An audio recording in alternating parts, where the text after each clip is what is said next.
अस्सलाम वालेकुम जी। काजी फायज ईसा केस के अंदर सुप्रीम कोर्ट का फैसला आ गया है, 10 रुकनी बेंच, और वो सुप्रीम कोर्ट का इससे बड़ा लीगल फोरम पाकिस्तान में कोई नहीं है और उसका फैसला है जी। और जब फैसला पब्लिक हो जाता है तो वो पब्लिक प्रॉपर्टी हो जाता है। लेकिन फिर भी मैं इस बात का हामी नहीं हूँ कि जब मैं कमरा अदालत में मौजूद नहीं था और मैं वहाँ पे फैक्ट्स को नोट नहीं कर रहा था या जजेस की बॉडी लैंग्वेज नहीं पढ़ रहा था तो मुझे कोई हक है कि मैं इस पर तबसरा करूँ सुनी सुनाई बातों के ऊपर। इसलिए अदालत में जो कुछ भी हुआ, ज़ाहिर है कि याया अफरीदी साहब ने कहा कि काबिल पज़ीराई नहीं है ये जस्टिस फायज ईसा साहब की जो दरख्वास्त है, जबकि बाकी 9 जजेस ने कहा कि नहीं, काबिल पज़ीराई है, काबिल समात है। अगले स्टेप पे आ जाइए। जो बाकी को 28-29 दरख्वास्तें थीं जो बार एसोसिएशन या डिफरेंट दूसरे फोरम्स ने डाली हुई थीं, वो काजी साहब ने कहा कि काबिल पज़ीराई है। तो यूं सब जजेस ने मिल के कहा कि जनाब इस मौजू के ऊपर ये दरख्वास्त जो है काबिल पज़ीराई तो है। अच्छा, हुकूमत का केस इतना कमज़ोर नहीं था जितना कहा जा रहा है, लेकिन जिस तरह उससे कैप्टन रिटायर्ड अनवर मंसूर साहब जो हैं उन्होंने, और उसके बाद फरोग नसीम साहब ने एरोगेंस के अंदर इस केस को जिस तरह ख़राब किया है, उसके बाद जजेस को बहुत ज़्यादा कंप्रोमाइज़ करना पड़ता, बहुत ज़्यादा अपने आप को, मैं बेनकाब तो नहीं कहूँगा लेकिन करना पड़ता। मतलब सामने नज़र आ गया कि हुकूमत का कोई केस ही नहीं है, और अगर था भी तो वो अदालत के सामने अपना केस साबित ही नहीं कर पा रही। तो ऐसी सूरत में अगर हुकूमत के हक में फैसला दे दिया जाता और काजी साहब को टांग दिया जाता तो मतलब एक नेकड किस्म की ना नवाज शरीफ टाइप बदयांती हो जाती ना। और वहां पे भी जो केस बनाया था खोसा साहब ने, जस्टिस खोसा साहब ने, वो नवाज शरीफ वाला केस ही बनाया सी कि रसीदा कड्डो, सारे कानून ज़ाब्ते आइन एक तरफ, रसीदा कड्डो, ठीक है। वो तो आगे फायज ईसा साहब बैठे हुए थे जो कि खुद कॉर्पोरेट के लॉयर रहे हैं, कॉर्पोरेट के ना लॉयर रहे हैं, टैक्स के मामला को समझते थे। उन्होंने कहा जी मैं रसीदा इतने पेश कर देती हैं बेगम ले आके, ठीक है। तो इन्होंने तो उसमें से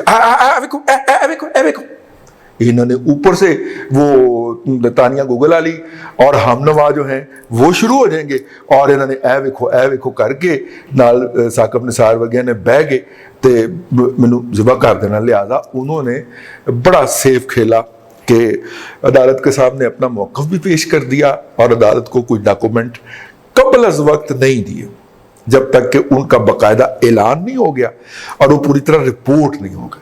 अब इनके अंदर डिस्टॉर्शन नहीं हो सकती। 2004 से लेकर 2011 तक की ट्रांजैक्शंस है, वो ट्रांजैक्शन जो है उसको एफबीआर ने वसूल किया, मोहर लगा के दीजिए आप बिल्कुल ठीक आपने टैक्स दिया है और ये आप रसीद के तौर पे घर ले जाएं, ठीक है। उन टैक्स रिटर्न्स के अंदर वो एसेट्स डिक्लेयर हुए हैं और उन एसेट्स के लिए जो रकम कमाई गई है उसके ऊपर जो टैक्स दिया गया है उस पे एफबीआर ने शुक्रिया अदा किया है बेगम साहिबा का, ठीक है।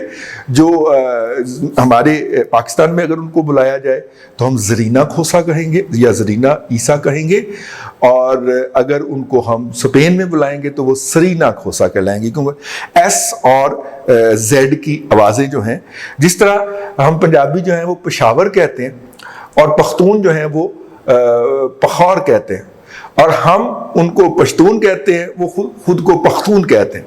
तो शीन और खे की आवाज़ें जो हैं वो पश्तो में यूनानिमस हैं, वो ठीक है। जिस तरह अटल बिहारी वाजपेयी जो है वो भारत में है, हम उनको वाजपेयी कहते हैं, ठीक है, और लिखते हैं। ये मुख्तलिफ लैंग्वेज की अपनी जो होती है सिंक्रोनाइजेशन या उनकी डेलिकेसी कह लें लैंग्वेजेस की, उसी डेलिकेसी के तहत ये जब इनको कहा जाएगा, इनके पासपोर्ट पे सरीना खोसा लिखा जाएगा, ठीक है, क्योंकि वो स्पेन के अंदर या यूरोप के अंदर, क्योंकि अब तो शेंजन हो गया ना, हाँ, तो वो सरीना कहलाएंगी क्योंकि वो वालदा से वो पासपोर्ट इनहेरिट कर रही हैं, उनकी वालदा स्पेनिश थी। लेकिन अगर वो पाकिस्तान में उनका ओरिजिनल नाम देखा जाए तो वो जरीना खोसा होगा या जरीना ईसा होगा।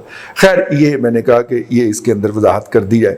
अब वापस आए, जज साहबान अगर काजी फायज ईसा को उड़ाते तो उन्हें अपने आप को बहुत ज़्यादा बेनकाब करना पड़ता, जो कि वो नहीं अफोर्ड कर सकते थे। لہٰذا انہوں نے حکومت کو ایک سیف پیسج دیا ہے کہ آپ نے اگر جج صاحب کو چھری مارنی ہے تو آپ ایف بی آر کے ذریعے آئیے. ایف بی آر کے اندر دیکھیں وہ تو جو بھی چاہیں کر سکتے ہیں, ٹھیک ہے نا, لیکن ایف بی آر کے اندر وہ جو تھا نا وہ نہیں ہونا, ٹھیک ہے.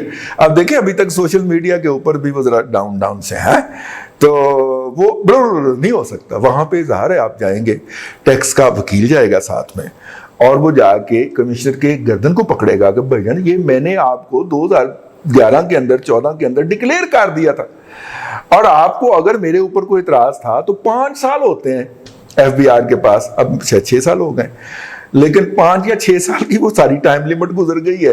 اب آپ کس بنیاد کے اوپر میری گردن ناپنے کے اوپر تلے ہوئے ہیں, ٹھیک ہے. اب ظاہر ہے کہ اچھا جسٹیفیکیشن ہے, ہو سکتا ہے کھینچتان کے ہم نکال لیں کہ نہیں 5واں سال ابھی ختم نہیں ہوا تھا تو ہم نے یہ ریفرنس فائل کر دیا تھا, لہذا آپ یہ اس کا جواب دیں. اس میں جو خطرناک بات ہے, جو خوفناک بات ہے, وہ یہ ہے کہ ایف بی آر کی جو چیئر پرسن ہیں ان کو جو ہے وہ فرمائش پہ لایا گیا تھا خاتون کو. جب سارے لوگ ناکام ہو گئے تھے تو ان کو فرمائش کے اوپر لایا گیا تھا, تھوڑی فرمائش تھے. اور اس کے بعد جو ہے وہاں پہ جو آئی ٹی کا ٹھیکہ ہے, اس کی آئی ٹی مینٹیننس کا, چونکہ $32 آنے ہیں تو وہ این ایل سی نے انہیں لیٹر لکھ دیا کہ یہ ہم کریں گے, آپ نے کوئی ٹینڈر وینڈر نہیں کرنا. تو وہ ظاہر ہے کہ وہ بھی دخیل ہے.